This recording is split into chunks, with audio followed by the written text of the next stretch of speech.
talk insurance, but I think this is a really super interesting point with it close to the border, and that is if you drive your vehicle and you have insurance, how much of that applies if you go across the border to Mexico?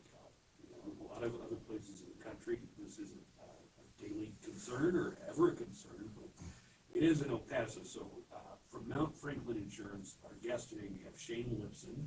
Hi, Shane. Good morning. Good morning and welcome. We have Tony, who also works at Mount Franklin. Hi, Tony. Hi, good morning. This is Shane Lipson, Tony Ramos, and that's Anna Ramirez over there, and she is doing some kind of Facebook thing for us. Hi, Anna.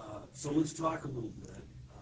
I know that like when you get a rental car, I've seen the wording that you're not supposed to, you're not supposed to take it to another country.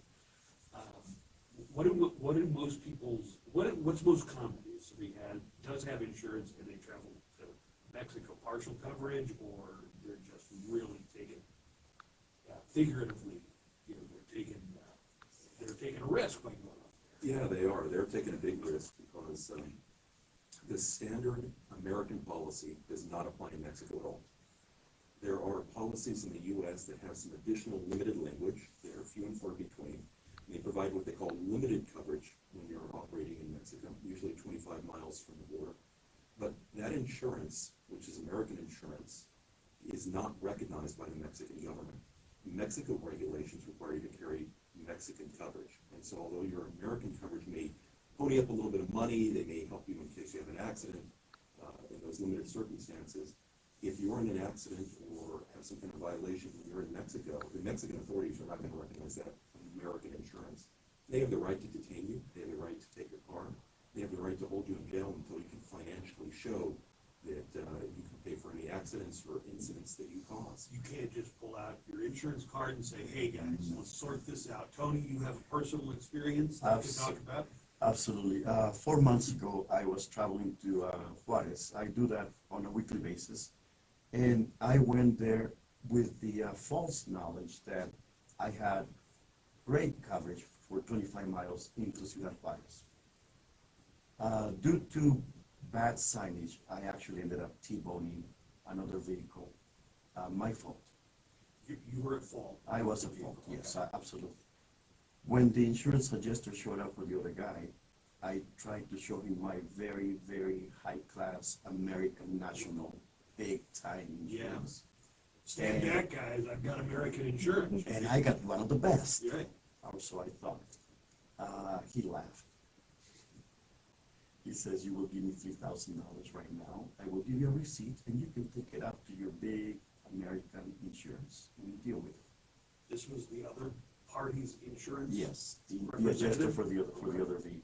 And they showed up at the site of the accident? They did. It took him about an hour, and they showed up. So this is a difference in kind of the way you resolve incidences in Mexico is that they tend to resolve them on site, at scene, real time. So if the traffic police show up, they actually try and resolve financially the situation right there on site. You have to pay either in cash or show that you have Mexican insurance in order to settle the bill then. It isn't the American style where you get the other person's name and number, you turn into your insurance companies, and then they later kind of rectify what happens. You solve it on site. Okay. Absolutely. But the guy who showed up was not the police. No, the police showed up earlier. We told them we both had insurance, and they left. Thankfully, the traffic police did not show up because that's a whole different ballgame. What would have happened, do you think, if the traffic police? If the traffic police would have shown up, they would have impounded my vehicle, they would have fined me, and they would have probably put me in jail, regardless of whether I had insurance or not, because of the traffic violation. So we avoided that. Okay. And then I paid about $500 in tow truck fees to bring my car over, and then my big-time American insurance denied it.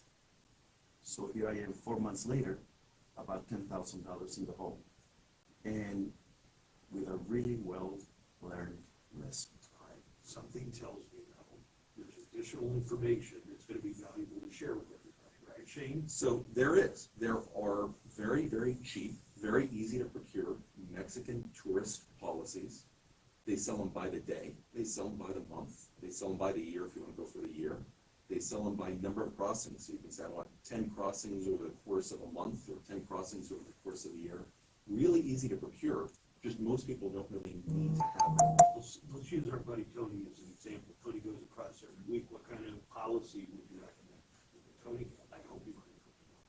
Yes, They did already, yes. You learn a lot when you work at an insurance company. You learn how how the insides work. But yeah, so we have, and any independent broker has, but we certainly in El Paso have the ability to access several markets. And for someone like Tony that goes over on a regular basis, it makes sense to carry a year-long policy that just gives you unlimited crossings back and forth. You can buy it for a limited distance, up to 25 miles or all the interior. But the most important thing is it's Mexican insurance. We're selling it here in El Paso, but it's Mexican insurance.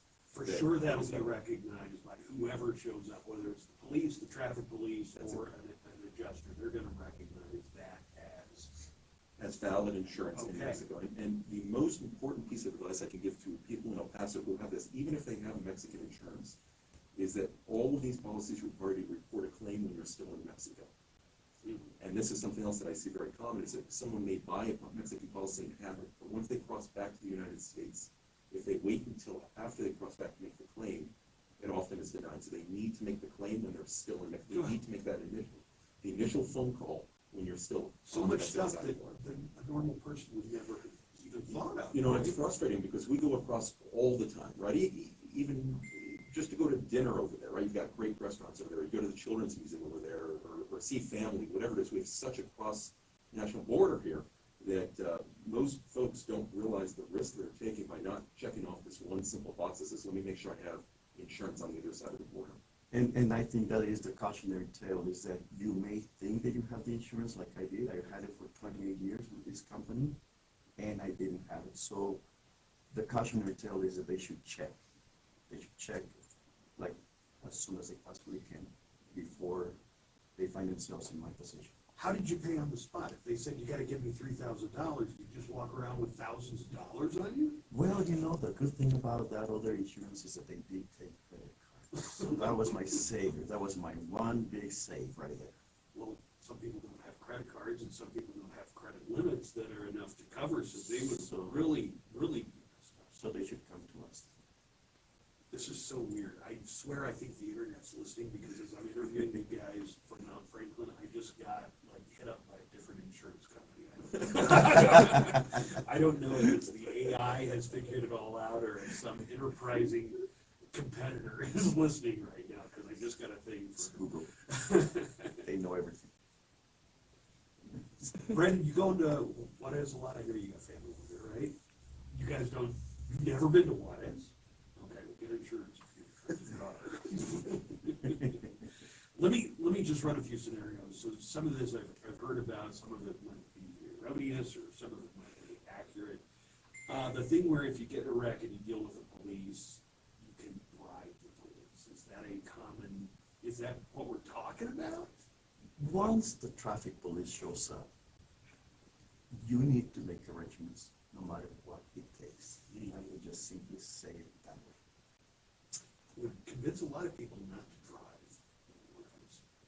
Or to make sure they have insurance. Make sure you have the insurance. So what kind of policies do you do? What do you recommend for people?